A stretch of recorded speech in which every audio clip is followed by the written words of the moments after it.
Task ৫৬ শিশুদের নিজেদের সম্পর্কে এবং আত্মসুরক্ষা সম্পর্কে শেখানো। তোমার নাম কি? আমার নাম রিয়া দাস। তোমার বয়স কত? আমার বয়স ৪ বছর। তুমি কোথায় থাকো? তোমার ঠিকানা কি? আমার ঠিকানা হলো বাড়ির সংখ্যা ৭৫, নবজীবন সোসাইটি, শিলপাড়া, কলকাতা। তোমাদের বাড়ির কাছাকাছি কি রয়েছে?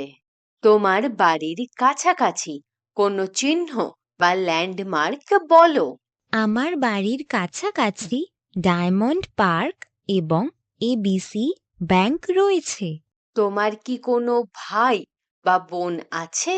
হ্যাঁ, আমার এক ভাই এবং এক বোন আছে। তোমার বাড়িতে কে কে থাকেন? আমি আমার দাদু, ঠাম্মা, মা, বাবা এবং ভাই বোনের সঙ্গে থাকি।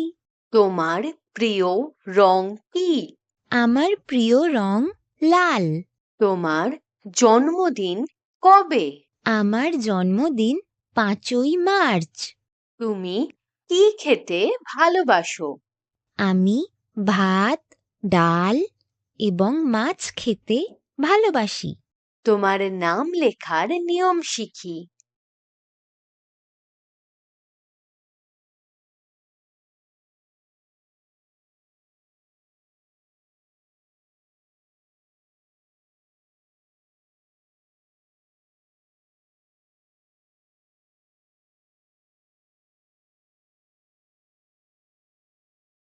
তোমার বাবার মোবাইল নাম্বার কি?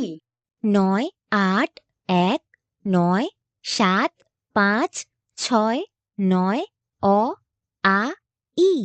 তোমার দাদুর মোবাইল নাম্বার কি? ৯৮১৯৭৫৬৯প ফ ব। শিশুরা যেন অন্তত ২টি মোবাইল নাম্বার মুখস্থ রাখে। দয়া করে শিশুদের নিজেদের সম্পর্কে শেখান। শিশুদের তাদের নাম, ঠিকানা এবং ২টি জরুরি মোবাইল নাম্বার মুখস্থ রাখতে সাহায্য করুন। জরুরি পরিস্থিতিতে এগুলি খুবই গুরুত্বপূর্ণ। বাড়িতে নিয়মিত অনুশীলন করিয়ে তাদের এই তথ্যগুলো মনে রাখতে সাহায্য করুন। এইগুলি ছাড়াও দয়া করে শিশুদের সুরক্ষার নিয়ম শেখান। আমরা সুরক্ষার কিছু নিয়ম বলেছি, আপনারা চাইলে সেগুলো শিশুদের জানাতে পারেন। নিয়ম ১, অজানা লোকের থেকে দূরে থাকা। শিশুদের জানাবেন তারা যেন অজানা লোকের সাথে কথা না বলে। অজানা লোকের কাছ থেকে কোনো খাবারও যেন না নেয় এবং তাদের সাথে কোথাও না যায়। যদি তাদের কেউ বলে, তোমার মা বা তোমার পরিচিত অন্য কেউ আমাকে পাঠিয়েছেন তোমাকে নিয়ে যাওয়ার জন্য, তখন যেন তারা তাদের কথা না শোনে। যেখানে আছে সেইখানেই যেন থাকে এবং সাহায্যের জন্য চিৎকার করে। শিশুকে আগেই বলে রাখুন যে কোনো জরুরি অবস্থায় আপনার পরিচিত কোনো পরিবারের সদস্যই তাকে নিতে আসবে। লক্ষ্য রাখবেন অজানা কেউ বাড়িতে এলে তারা যেন দরজা না খুলে দেয়। অজানা লোকের কাছ থেকে যেন তারা কিছু না নেয়, না খেলনা না চকলেট, কিছুই না, এবং সঙ্গে সঙ্গে তারা যেন এটি তাদের মা বাবাকে জানায়। নিয়ম ২, গেট বা পাঁচিলের ওপর না ওঠা। দয়া করে শিশুদের জানান গেট বা পাঁচিলের ওপর ওঠা উচিত নয়। যদি বল বা অন্য কিছু পাঁচিলের ওপরে চলে যায় তাহলে তারা যেন মা বাবাকে জানায়। মা বাবা সেটা ফিরিয়ে এনে দেবেন। কোনো কারণেই যেন তারা গেট বা পাঁচিলের ওপর না ওঠে। নিয়ম ৩, আগুন নিয়ে না খেলা। নিয়ম ৪, বাড়ি থেকে একা না বেরোনো। নিয়ম ৫, মা বাবার অনুমতি না নিয়ে কোনো তথ্য শেয়ার না করা। দয়া করে শিশুদের জানান কোনো তথ্য শেয়ার করার আগে যেন তারা মা বাবার অনুমতি নেয়। শুধুমাত্র জরুরি অবস্থায় তারা যেন ব্যক্তিগত তথ্য শেয়ার করে। নিয়ম 6, শিশুদের নিজের শরীর অন্য কাউকে ছুঁতে না দেয়া। দয়া করে শিশুদের জানান তাদের শরীর মা বা বাবা ছাড়া কেউ স্পর্শ করতে পারবে না। যদি কেউ স্পর্শ করে বা স্পর্শ করার চেষ্টাও করে, সাথে সাথে তারা যেন সাহায্যের জন্য চিৎকার করে এবং তৎক্ষণাৎ মা বাবাকে জানায়। নিয়ম 7, শিশুরা হারিয়ে গেলে নিরাপত্তা ব্যবস্থা। শিশুরা যদি পথ হারিয়ে ফেলে, তারা যেন যেখানে আছে সেইখানেই দাঁড়িয়ে থাকে এবং যাদের সাথে এসেছিল তাদের নাম জোরে জোরে ডাকে। নাম জোরে ডাকার পরেও যদি মাকে, বাবাকে বা যাদের সঙ্গে এসেছিল তাদের খুঁজে না পায়, তাহলে শিশুদের সেই নিরাপত্তা পরিকল্পনা সম্পর্কে বলুন যা তারা ব্যবহার করতে পারে।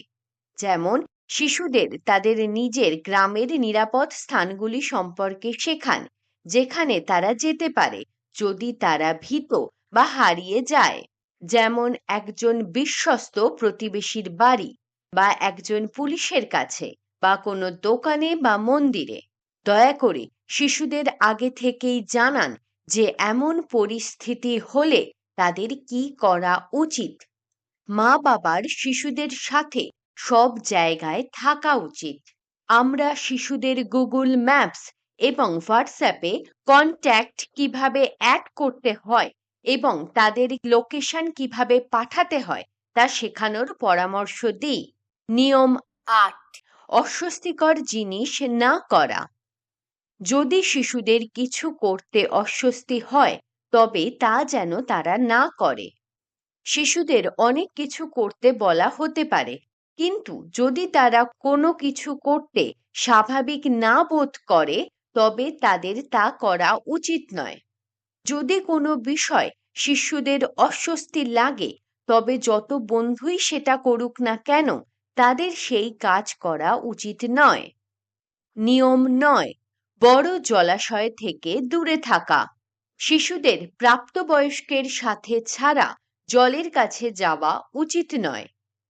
নৌকা ভ্রমণ বা সাঁতার কাটতে গেলে প্রাপ্তবয়স্কদের সাথে থাকতে হবে এবং সবসময় লাইফ জ্যাকেট পরতে হবে।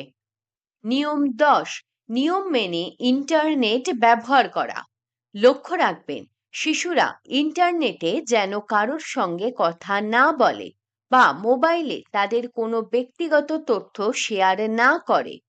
যদি কোনো অপরিচিত ব্যক্তি ফোনে কিছু জিজ্ঞাসা করে, তারা যেন উত্তর না দেয় এবং তার সঙ্গে সঙ্গে মা বাবাকে জানায়। দয়া করে শিশুদের সবকিছু আপনাকে বলার জন্য উৎসাহিত করুন।